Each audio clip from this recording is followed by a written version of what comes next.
রিপাবলিককে যে অস্বীকার করে মানে তার উদ্দেশ্য খারাপ। এবং শেখ হাসিনা অনেক দিন বাংলাদেশে ক্ষমতায় ছিল, জোর করেছিল, ভোটের কারচুপির মাধ্যমে ছিল।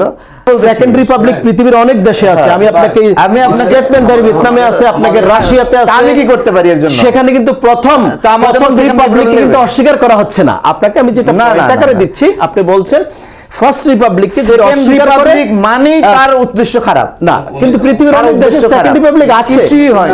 আমি আপনাকে এখনই দেখাতে পারি, কিছুই হয়। আমি আপনাকে দেখাতে পারি অন্তত 10টা দেশের সেকেন্ড রিপাবলিক হয়েছে, পঞ্চম রিপাবলিক হয়েছে জাপানে। আমি কি করতে পারি তাতে? না, আমি বলছি প্রথম রিপাবলিককে অস্বীকার করা হয় না, তো আমি সেটা বলছি। আমি মনে করি সেকেন্ড রিপাবলিক যাদের আকাঙ্ক্ষা, ফার্স্ট রিপাবলিককে অস্বীকার করা হয়, তারা মুক্তিযুদ্ধকে ধারণ করে না, আমি মনে করি এটা।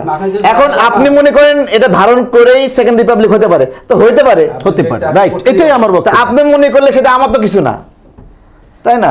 এবার আসি জুলাই নিয়ে যেই ঘটনাগুলো, যেই জায়গাটাতে নিয়ে যাওয়ার চেষ্টা করা হয়েছে, এটা বাংলাদেশে একটা আমাদের দীর্ঘ রাজনৈতিক লড়াই ছিল, দীর্ঘদিন।